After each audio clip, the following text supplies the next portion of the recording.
Hi guys, welcome back to LaCia75, the Black Unicorn. Today I wanted to go ahead and talk to you guys about the cost of living in Ghana, according to me. This is solely based on my own observation and how I lived. So here in Ghana, I really believe that what you need to know about the cost of living in 2020, because I'm filming this in August of 2020, we have about 6 more months before the year ends and 2021 kicks in, which I think it probably will be definitely still relevant. There are a lot of variations on the cost of living for folks coming here to Ghana. And the reason why I say that is because it just depends on, one, your lifestyle. It depends on the size of the family that you're bringing. If you're bringing family or if you're coming over as an individual, these matter. It also depends on what kind of lifestyle you're going to live. And I did say that earlier, but I mean, like, are you only going to eat Western food? Are you willing to eat Ghanaian food? Are you willing to shop at the markets with Ghanaians? You know, how do you want to live? Do you have to live in an expat community? Do you have to have all the conveniences that you have in the West? You know, these are things that you have to think about when it comes to cost of living. So let me tell you about my story and how I do it, so that maybe that can help you when you are deciding how you want to budget for your move or your stay here in Africa if you decide to repatriate. As some of you may know or may not know, I live in Accra. Accra is the capital city of Ghana. And Accra has what they call the Greater Accra region. And they call it that because Accra, the city itself, is quite small, but all the surrounding cities, communities, assemblies around it make the Greater Accra region quite big, right? And so you can be almost an hour outside of the city of Accra and still be inside of the Greater Accra region. I live almost an hour outside of the city, where it's, one, cheaper to live, and two, you can find bigger units for less price, and you will be completely amongst Ghanaians. Now, if you decide to live inside of Accra, you can be in several different areas that you will find nothing but expats and or other African nationals from other countries who have a lot of money, because they are paying, everyone in those areas are paying their rents or their properties all in dollars versus paying it in Ghana cedis. And that's a nuance too. So you have to know coming in, do you want to be doing the Ghana cedi market or the Ghana dollar market when it comes to your property? How are you going to be paying your rent in cedis or in dollars? If you're going to be paying your rent in dollars, and when I say Ghana dollars, I just mean you're in Ghana and you're using American US dollars to pay rent, and you're getting the rates that you would in US. Like, for instance, a 1-bedroom can cost you $1,000 to $1,500 a month if you're in the center of Accra in one of the popular neighborhoods like Cantonments or East Legon or Airport Residential, versus if you want that same 1-bedroom that is just as nice, but not in a whole expat area, that is in Adenta or Medina or Teshi or Bawe, Malam. You know, you can get that same 1-bedroom that will have a lot of Western amenities for about $400 in those areas. But also, if you go to those areas, you don't have to be on the dollar market. You can be solely doing CDs, and you can be paying 2,000 Ghana cedis for that same type of unit further out. Now, these are high prices for Ghanaians, okay? So let me tell you how, for me personally, I didn't believe in paying US dollars and I'm in Ghana. That makes absolutely no sense to me. If I'm in Ghana, I need to be paying Ghana currency, which is CDs, and I want to be paying the same rate as anyone else. Why should my rate be different? Now, mind you guys, remember, I am in Ghana, in my house, in Ghana. There are kids everywhere here.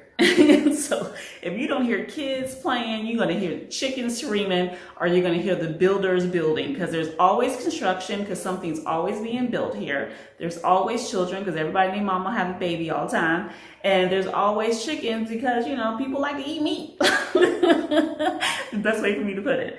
So for me personally, I was like, okay, I want to be in the CD market. My budget is going to be 1,200 Ghana cedis, which is a little, at the time it was a little less than $200, about, let's say $200. It was exactly $200 and a little less in euros. So I knew I wanted to be paying CDs. I knew I wanted a self-compound house. All that means is that that's a house in its own property, not shared with any other family, just one house, and that's fenced in. And their fences are basically brick walls. It's fenced in with gates, like the entry gate, our large gate to let your cars and stuff come in. So that's what I wanted. And I was like, okay, I want a 3-bedroom. Because that's my preference, but I wound up getting a 4-bedroom. Now you get what you pay for in Ghana. If you go too cheap and you overlook the things that you really need, you can be disappointed, as I have been. That's why I'm moving. But I've learned so much from this experience. I learned so much from this experience that not only did I start a real estate company, but I wrote a whole book about living, moving, and renting in Ghana, so other people won't make this mistake. And you know what to ask for, what to look for, red flags, all these things. But you also understand how you can live here, what living is like, and just breaking things down for you in that book. And I highly suggest you get that book versus asking me these individual questions and emails, guys, because I wrote it for a reason. That's the best way you can support my channel. For those of you who ask me, how can I support you? Support the business that I have, which is writing the book, which is Black Unicorn Properties, which is Black Unicorn Academy. So with that said, though, I made that decision to say, okay, I'm going to stick in the CD market. I am moving. I secured my place that I'm moving to, and I secured a place in the CD market still, because I don't want to be in a dollar market. I just think, first of all, it's too much money to be spending. But secondly, I'm in Ghana. I should be using Ghana CDs for everything and not dollars. So it just doesn't make any sense to me. So, also, I'm on a budget because I know the other things I want to do, and I don't want to be spending all my money on rent. Because here, guys, some of you may know this, but if you're just coming to my channel for the first time, here when you rent, you pay all your rent all at one time. So you basically pay a 1, 2, 3 year advance, and then you stay in that house for 1, 2, or 3 years. So you pay it all at one sum, one time, and you get your keys. Okay, so that's very different than paying rent monthly. So you have to keep that in mind when you're coming to. So the cost of living, your cost of living could be, let's say, and I'm going to do this in dollars now because most of you watching my channel are from the States. So let's say the cost of living would be $300 a month for your housing. So you have $300 a month for housing, and you pay that housing up front at one time. And if you pay when you pay 1 year of $300 a month times 12, that's $3,600 that you have for housing for the year. Okay? If you're like me and you're dealing with internet, and you are in a place where you can't get broadband internet through the major providers, you would have to use probably data credit from the phone companies here. Then you may spend anywhere from 200 CDs to 400 CDs a month in internet costs. So my internet cost is about 400 CDs a month, which is a little less than $100. So I'm just going to round it up to $100 a month for internet costs. So you add that $100 times 12, that's $1,200 for internet. I don't really use air conditioning, but I use my fan, I have my other electronics and things like that. So electricity can be anywhere from 50 Ghana cedis.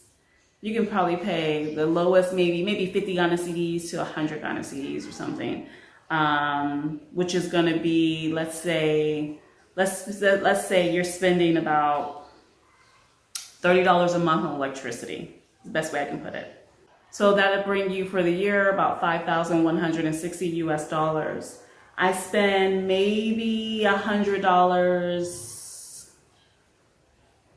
no, I don't even spend that much. I would say food for me for the month would be about $100.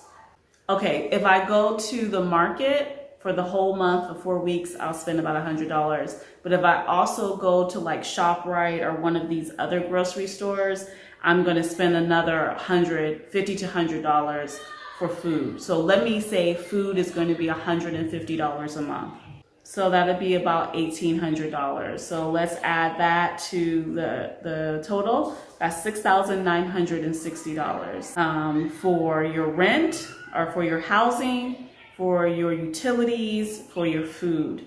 Now, transportation and miscellaneous things, I'm not really going to add that in there because I don't really spend that much money on these type of things. So for me, I can have less than $7,500 and I can live off that for a year here in Ghana, in Africa.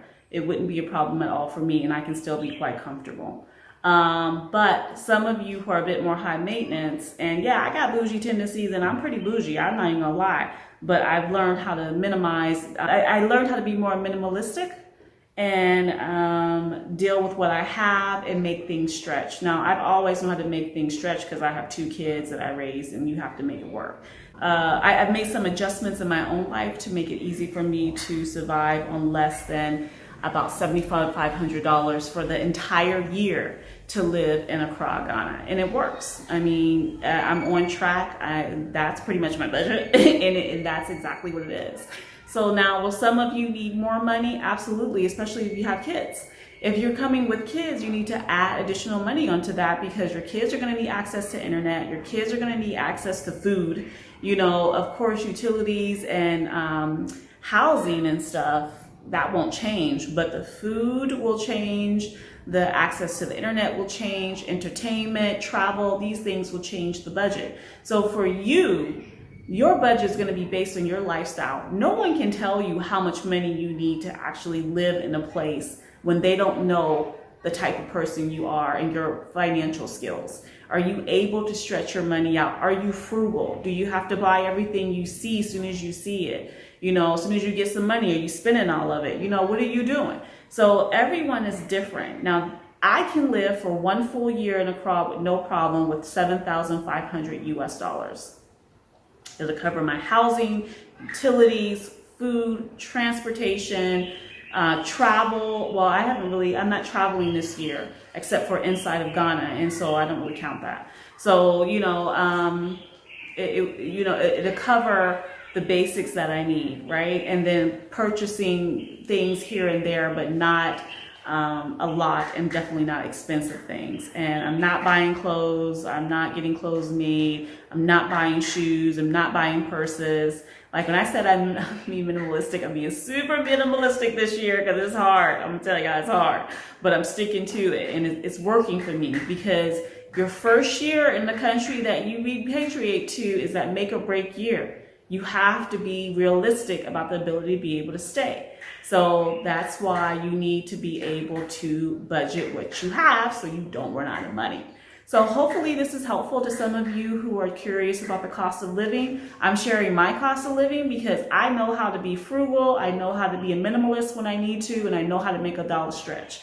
And for me, that's gonna make my CD stretch too because I ain't playing them games. So for those of y'all not understanding how to do the calculations, just make sure that you kind of watch this video, watch some of my other videos I have about living in Ghana, get the book that I wrote to help you in this manner with all this stuff, and they'll give you some baseline perspective of where to start. You can always join the Black Unicorn Academy where I talk about all the things that you need to do to prepare yourself to move to Africa and to be successful doing business, investment, and building your home here in Africa. Go to theblackunicorn.org to join the Black Unicorn Academy so that you can be part of the group that we have. I digress. Thanks guys for joining. Have a good one. See you next time.